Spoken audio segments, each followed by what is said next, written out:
On this day in Seventh Day Adventist history, January 14, 1839, Lucinda Abbey moved to Battle Creek, Michigan at the age of 21 in March of 1860. She came to be one of the assistants along with Jenny Fraser of James and Ella White, someone to help maintain their home, take care of the three boys, Henry, Edson, and Willie, and to do clerical work.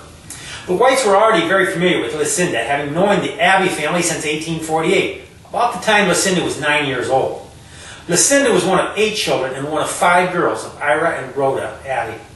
They had accepted the Sabbath truth in the year 1845 and figured strongly in the development of the church in the state of New York.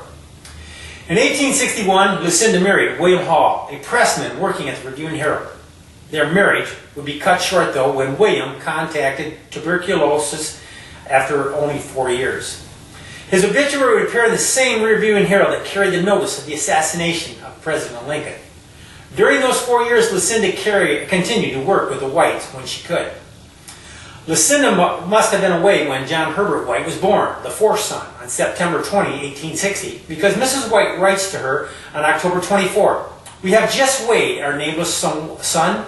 He weighs 12 pounds and a half, a good weight. He is fat and healthy.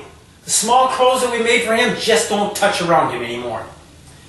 Mrs. White was again to write to her 5 days later.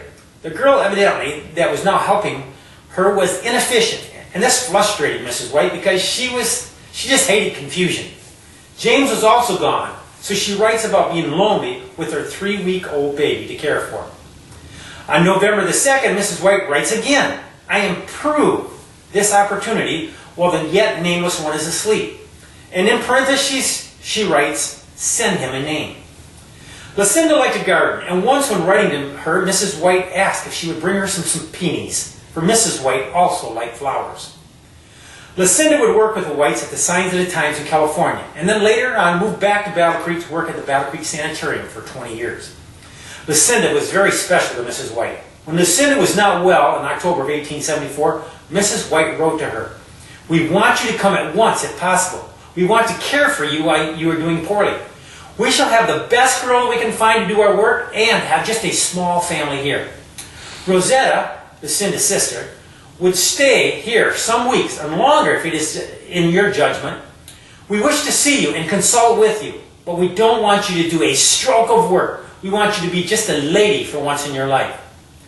Mrs. White would conclude the letter with these personal words, "My precious Lucinda, you are dearer to me than any earthly sister I have living. May the blessing of God and His peace abide with you is my earnest prayer." On this day, January 14, 1839, Lucinda Abbey Hall was born.